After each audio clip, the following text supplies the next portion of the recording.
Session का नाम है prevention of sexual harassment in workplace. सुनने में काफी भारी भरकम शब्द लग रहे हैं। आप में से कुछ लोगों को शायद पता हो ये किस बारे में है, कुछ लोगों को शायद ना पता हो। तो हम इसे थोड़ा तोड़ते हैं, थोड़ा सिंप्लीफाई करते हैं और धीरे धीरे इसके बारे में जानने की कोशिश करते हैं। तो स्टार्ट करते हैं सिंपल चीज से। What I am also saying is उस लोकेशन के अलावा भी अगर ए आपका लोकेशन है जहां ऑफिस है आपका और आपको ऑफिस ने बोला है आप बी पे जाइए, तो बी जगह भी आपकी वर्क प्लेस मानी जाएगी। और ना सिर्फ दैट, अगर आप ए पॉइंट से बी पॉइंट ऑफिस के काम से जा रहे हैं तो वो ट्रैवल भी आपका वर्क प्लेस में माना जाता है। तो इस ए से बी पॉइंट के बीच में आपकी सेफ्टी की जिम्मेदारी आपके एम्प्लॉयर के ऊपर है, क्योंकि ये आपका वर्क प्लेस माना जाएगा। इसके अलावा वर्क प्लेस और क्या हो सकता है? तो कई बार ऐसा होता है कि आपको काम के सिलसिले में क्लाइंट के ऑफिस जाना होता है। तो अगर आप अपने काम से क्लाइंट के ऑफिस जा रहे हैं तो वो ऑफिस भी वर्क प्लेस के अंदर आएगा। अगर आप अपने काम से किसी कंपनी के गेस्ट हाउस में रुके हैं, अपनी कंपनी के गेस्ट हाउस में रुके हैं, तो गेस्ट हाउस भी वर्क प्लेस बन जाएगी। अगर आप होटल में रह रहे हैं, मान लीजिए आप दिल्ली में हैं और आपको बोला है आप राजस्थान जाइए काम से, ये पर्सनल हॉलिडे नहीं, काम की बात कर रहे हैं हम। तो अगर आपको राजस्थान जाना है और राजस्थान में आपका स्टे होटल वगैरह आपके ऑफिस ने अरेंज करा है, तो that place also becomes your work place. तो अभी तक आई होप क्लियर हो कि वर्क प्लेस हमारी क्या होती है। ना सिर्फ हमारा ऑफिस, हमारे ऑफिस से हम काम से कहीं जा रहे हैं तो वो भी, ट्रैवल भी, क्लाइंट का ऑफिस भी, गेस्ट हाउस, होटल, कोई भी ऑफिशियल जगह वर्क प्लेस में आती है।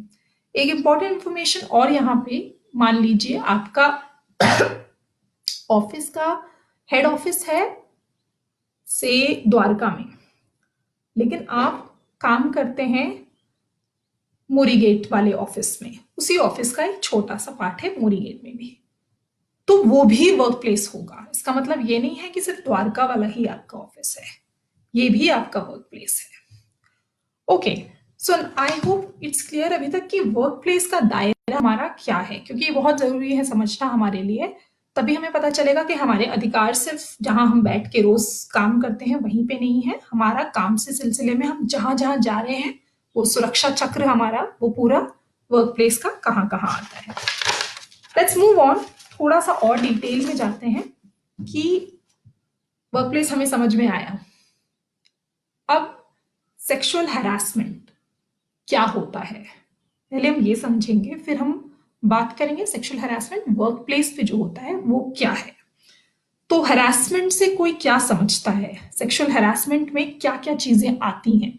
Any harm to body and mind, जब आपको कोई सेक्सुअली आपको टच करने की कोशिश कर रहा है, अगर अनवांटेड आपको छू रहा है तो वो सेक्सुअल हरासमेंट में आएगा। कोई आपको, आप नहीं चाहते लेकिन फिर भी आपके साथ फ्लर्ट करने की कोशिश कर रहा है, ये शब्द हम सुनते हैं ना, फ्लर्ट, मतलब आपके साथ बहुत ज्यादा दोस्ती करने की, आपके साथ गहन होने, मित्रता करने की कोई कोशिश करता है, लेकिन आपको वो पसंद नहीं है और आप उससे अनकंफर्टेबल हो रहे हैं, तो वो फ्लर्टिंग होती है। वो भी सेक्सुअल हरासमेंट के अंदर आता है, क्योंकि आपको वो पसंद नहीं है। अगर आप ओके हैं उससे, so that is not sexual harassment. It is a lot to do with वो आपको कैसा फील करा रहा है। सेक्सुअल फेवर मांगना, ये एक बहुत ही स्पेसिफिक चीज है सेक्सुअल हरासमेंट में। फेवर मांगना क्या होता है, जिसमें लोग चाहते हैं कि वो आपके लिए कुछ काम करेंगे अगर आप उनके लिए कुछ सेक्सुअल फेवर देंगे। तो कोई छू रहा है, आपको अनकंफर्टेबल लग रहा है, ये क्लियर एग्जाम्पल है सेक्सुअल हरासमेंट का। और भी चीजें हैं, जैसे कि कोई आपको अनवांटेड जेस्चर या इशारे कर रहा है या जोक सुना रहा है, ये भी सेक्सुअल हरासमेंट में आएगा।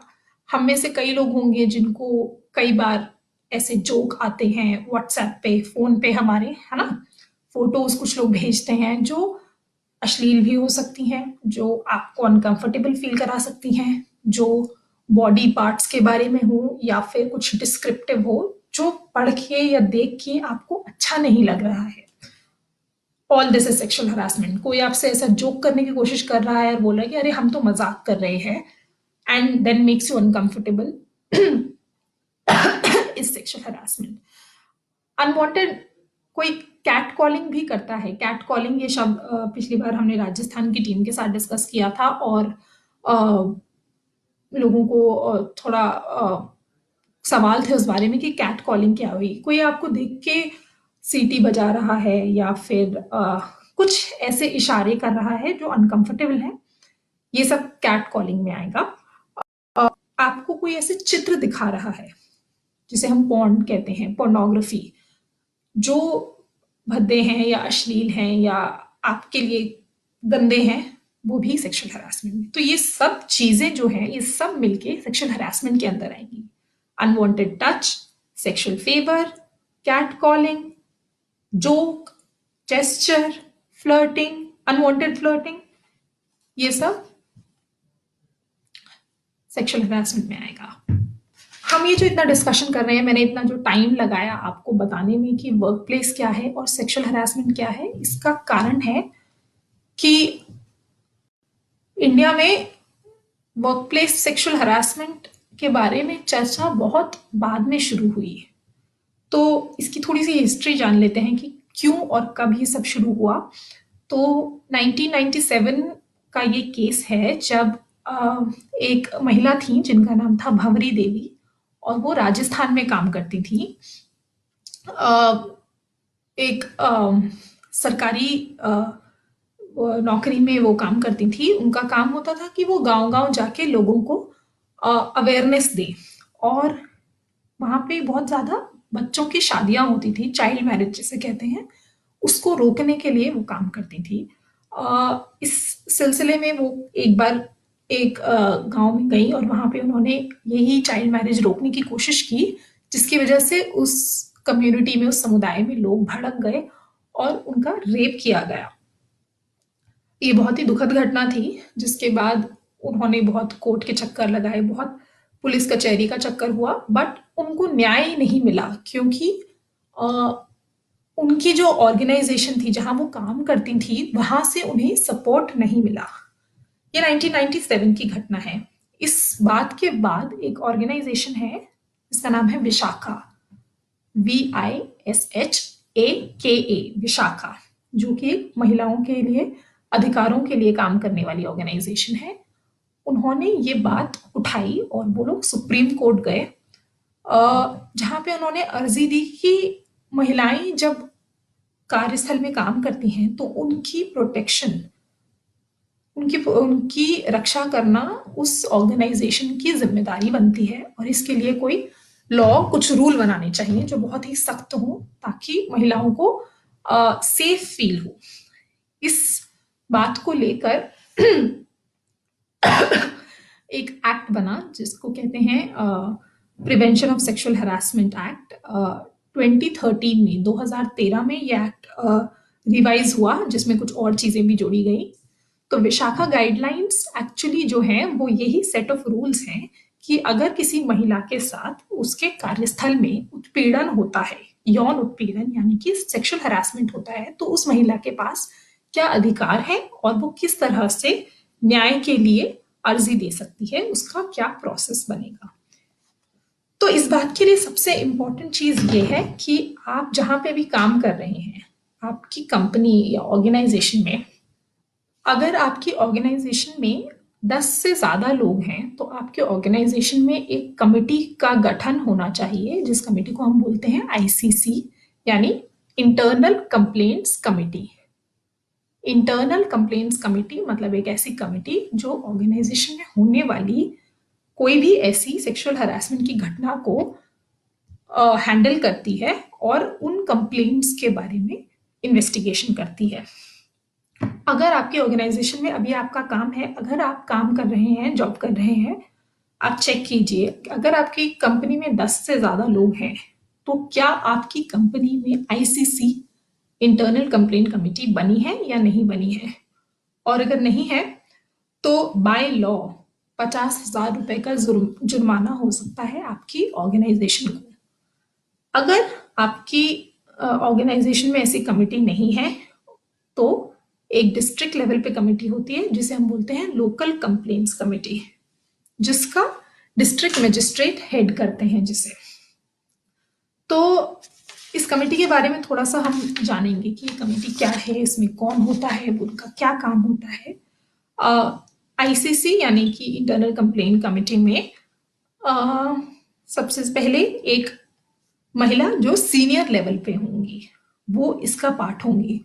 यूजुअली जैसे एचआर होते हैं कंपनी में तो वो अक्सर इसका पार्ट होते हैं, बट उनके अलावा कोई और भी हो सकता है जो सीनियर लेवल पे कोई फीमेल एम्प्लॉय, कोई विमेन एम्प्लॉय उस कमेटी में होंगी। दूसरा, कम से कम 2 लोग उस कंपनी के उस कमेटी में होने चाहिए। कम से कम 2 से ज्यादा भी हो सकते हैं। एक व्यक्ति आउटसाइडर यानी एक्सटर्नल होगा जो कि किसी एनजीओ का मेंबर होगा, किसी महिलाओं के अधिकारों पे काम करने वाले एनजीओ का मेंबर होगा। ये इसलिए भी हमने बनाया है ताकि हमने नहीं बनाया, ये सरकार ने ये रूल इसलिए भी बनाया है ताकि जो ये एक्सटर्नल मेंबर है वो कमेटी को भी हेल्प कर सके, गाइड कर सके कि क्या रूल्स हैं, महिलाओं के लिए अधिकारों में क्या क्या काम हो रहा है और क्या क्या चीजें जरूरी हैं। इस कमेटी का एक और इम्पोर्टेंट हिस्सा यह है कि कम से कम 50% लोग इस कमेटी की महिलाएं होनी चाहिए, क्योंकि ये रूल महिलाओं पे अप्लाई करता है, उनके अधिकारों की रक्षा के लिए है। अभी तक इसमें पुरुषों को नहीं इंक्लूड किया गया है, तो जरूरी है कि 50% लोग इस कमेटी के महिलाएं हों। इस कमेटी का काम क्या है? अगर आपकी ऑर्गेनाइजेशन में, अगर जहां आप काम करते हैं वहां पे आपके साथ यदि ऐसा होता है कि किसी ने आपको सेक्सुअली हरास किया, आपको अनकंफर्टेबल लगा और आप अफेक्ट हुए उस चीज से, आप उस कमेटी को जाके कंप्लेन दे सकते हैं। विद इन 1 वीक वो कमेटी आपको एक कॉपी आपकी कंप्लेन की लिख के देगी कि हमारे पास ये कंप्लेन आ गई है। अब उस कमेटी के पास 3 महीने यानी कि 90 डेज हैं फैसला सुनाने के लिए। फैसला वो कैसे सुनाएंगे? वो कमेटी इन्वेस्टिगेशन करेगी, जिनके खिलाफ कंप्लेन हुई है उनसे बात करेगी, उनसे जानकारी लेने की कोशिश करेगी। बाकी लोग अगर कोई हैं वहां पे तो उनसे कोशिश करेगी जानने की कि क्या हुआ, क्या आपने देखा, अगर इस बारे में आपको कोई जानकारी है। 3 महीने में ये कमेटी डिसाइड करेगी कि ये जो कंप्लेन हुई है क्या ये वैलिड है, और यदि ये वैलिड है तो क्या कदम उठाए जाने चाहिए उस व्यक्ति के खिलाफ। तो ये शब्द कुछ ये जो जस्टिस है, ये फैसला अलग अलग तरीके से हो सकता है। कमिटी डिसाइड कर सकती है डिपेंडिंग ऑन उन व्यक्ति के खिलाफ क्या कंप्लेन है। उनको बोल सकती है कि आप लिखित में माफी मांगिए, रिटन अपॉलॉजी जिसे कहते हैं, तो उनको लिख के माफी मांगनी पड़ेगी कि ऐसा हमने किया है। अगर कोई पाया जाता है दोषी तो ये कमेटी किस तरह के फैसले ले सकती है? एक था रिटन अपॉलॉजी, दूसरा था कमेटी वार्निंग दे सकती है उन व्यक्ति को, उनके परमानेंट रिकॉर्ड में ये जा सकता है कि इनके खिलाफ इस तरह की कंप्लेन हुई है और इनको दोषी पाया गया है, तो उस व्यक्ति का करियर, उनका जॉब आने वाले, अगर वो जॉब छोड़ भी दें, आगे भी अफेक्ट हो सकता है। तो कोई भी ऐसा कदम उठाने से पहले 10 बार सोचेगा कि अगर मेरी कंप्लेन हो गई और मुझे दोषी पाया गया तो मेरे करियर में हमेशा के लिए वो धब्बा लग जाएगा। फिर टर्मिनेशन यानी कि नौकरी से निकाला जा सकता है। ये एक बड़ा कदम है जब कोई बहुत ही ज्यादा बड़ा केस हो जिसमें आपको बहुत ज्यादा अफेक्ट हुआ हो, और कोई जरूरी नहीं है कि हम यहाँ पे टच करने वाले सेक्सुअल हरासमेंट को ही मानेंगे, कि कुछ भी हो सकता है, आपको मेंटली भी अफेक्ट कर सकता है, तो ये कमेटी उन व्यक्ति को नौकरी से निकाल भी सकती है। निकाल भी सकती है, मतलब रिकमेंडेशन देगी कि इन्हें नौकरी से निकाला जाए। काउंसलिंग और है जो अक्सर होता है कि वो व्यक्ति को यही मनोवैज्ञानिक प्रॉब्लम है और वो नहीं कोप कर पा रहे हैं अपने इन कामों को, तो उनकी काउंसलिंग हो, यानी उनको साइकोलॉजिकली कुछ सिखाया जाए। एम्प्लॉयर का काम, हाँ हमारे पास ये आईसीसी है जिसके बिना पे एम्प्लॉयर सेफ्टी इंश्योर करेगा, बट और भी क्या चीजें हैं जो आपके एम्प्लॉयर को करनी चाहिए। फर्स्ट ऑफ ऑल तो महिलाओं के लिए एक सुरक्षित कार्यस्थल बनाने का एम्प्लॉयर की जिम्मेदारी है। आपको एम्प्लॉयर को ध्यान रखना है कि जहां आप काम कर रहे हैं वो जगह में आप एज अ महिला, एज अ लड़की, आप वहां पे कंफर्टेबल हैं या नहीं। अगर आपके ऑफिस में से डिम लाइटिंग है, या बाथरूम्स में लाइट नहीं है, या फिर लड़के लड़कियों के बाथरूम एकदम अगल बगल में है, आपको अनकंफर्टेबल फील होता है, तो ये सब चीजें एक सेफ एनवायरनमेंट का हिस्सा है।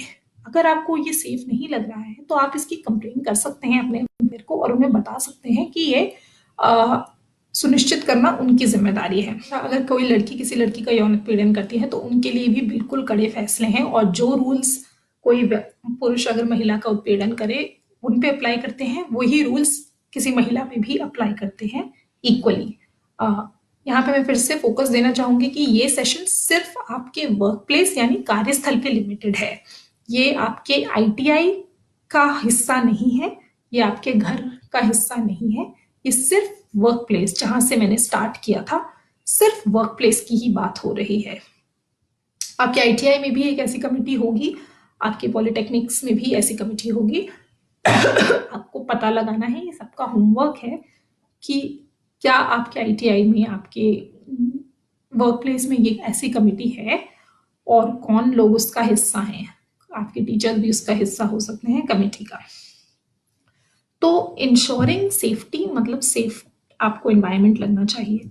हर एम्प्लॉयर को जरूरी है कि एक ऐसे पोस्टर्स लगवाए अपने ऑफिस के अंदर जहां पे इस एक्ट के बारे में बात हो रही हो। कुछ इंपॉर्टेंट चीजें जो आपको ध्यान रखनी है, अगर आप एज अ महिला ऐसा कुछ फेस कर रहे हैं तो अभी इस सेशन के बाद आप सबको काफी जानकारी मिल गई है कि क्या करना है। लेकिन कई बार हम अपने आसपास ऐसे लोगों को देखते हैं जिनको जानकारी नहीं होती, पता भी नहीं होता। उनके साथ अगर ऐसा हो रहा है तो आप क्या कर सकते हैं? एक, आप उनको जानकारी दे सकते हैं, आप उनको इंफॉर्मेशन दे सकते हैं जो भी आपने सीखा कि ये एक्ट क्या है, उनके पास क्या अधिकार हैं, कैसे कमेटी को अप्रोच करें। अगर वो कंफर्टेबल नहीं है, वो बोलते हैं कि नहीं नहीं मुझे नहीं जाना, मुझे डर लगता है, या फिर मुझसे सवाल पूछे जाएंगे या मुझे जज किया जाएगा, तो आप उनकी परमिशन लेके, याद रखें परमिशन लेके, उनकी तरफ से ये कंप्लेन आप भी कर सकते हैं। तो जरूरी नहीं है कि वो व्यक्ति स्वयं जाके कंप्लेन करे। अगर वो नहीं अच्छा फील कर रहे हैं पर चाहते हैं कि इस बारे में एक्शन लिया जाए, तो आप उनकी परमिशन से आप भी कंप्लेन कर सकते हैं। 3 महीने, कई बार ऐसा होता है कि कुछ ऐसे इंसिडेंट होते हैं जो हमें इतना धक्का दे देते हैं कि हम इमीडिएटली कुछ बोल नहीं पाते उसके बारे में। हमें मेंटली उस बारे में इतना ज्यादा अफेक्ट होता है कि हम उसको प्रोसेस करने में टाइम लगता है कि मेरे साथ ऐसा हुआ और ये गलत था और मुझे इस बारे में बुरा फील हो रहा है और मुझे कंप्लेन करनी चाहिए। तो आप कम से कम 3 महीने तक भी कंप्लेन कर सकते हैं इस बारे में। तो ऐसा नहीं है कि जैसे ही आपके साथ कुछ हुआ आप जाके कंप्लेन कर दीजिए, और अगर आपने नहीं किया तो लोग बोलेंगे कि उस समय क्यों नहीं आए, क्योंकि ऐसा कई बार होता भी है। तो यही मैं आपको याद दिलाना चाहूंगी कि 3 महीने तक आप कंप्लेन कर सकते हैं। इनफैक्ट कुछ सीवियर केसेस में 3 महीने के बाद भी आप कंप्लेन कर सकते हैं। एक चीज और, कि आप ये जो कंप्लेन कर रहे हैं ये बहुत ही ज्यादा कॉन्फिडेंशियल है।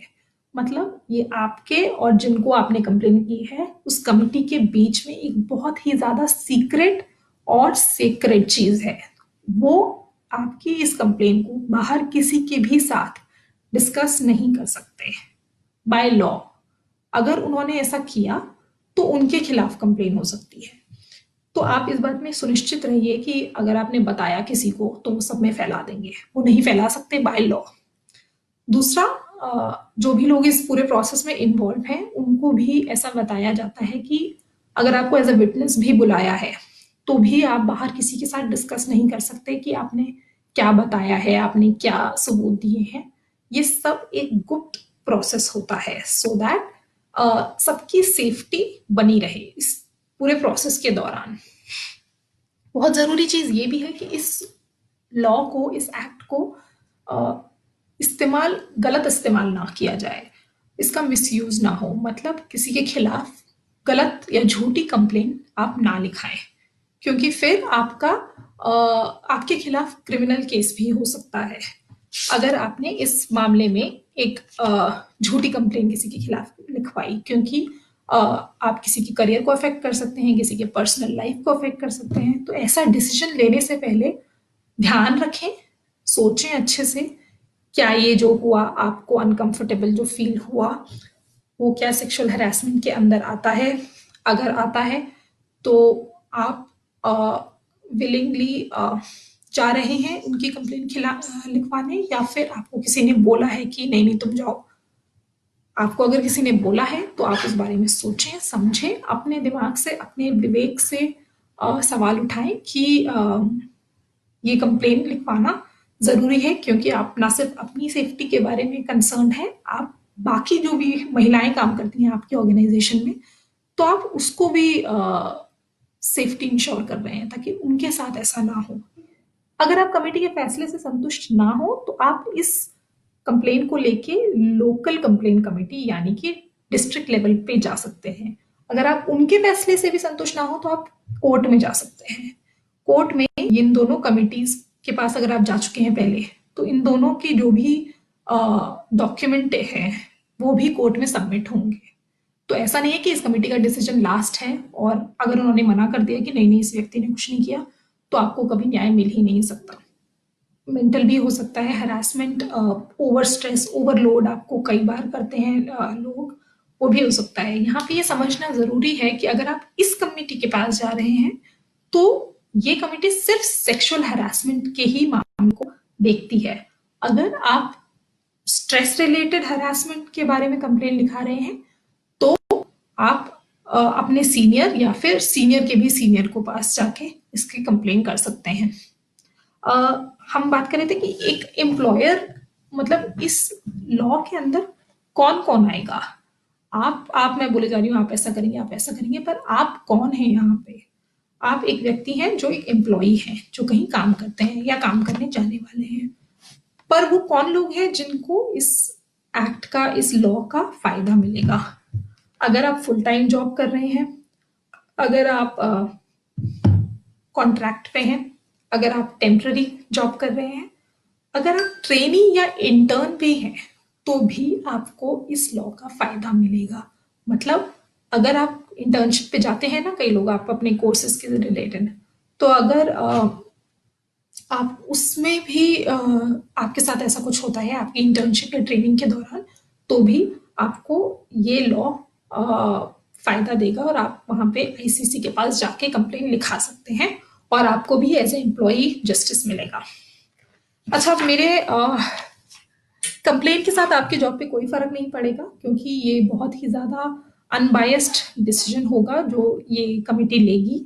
पर्सनली मैंने देखे हैं ऐसे केसेस जहां पे लोगों ने कंप्लेन करी है और उनको न्याय मिला है।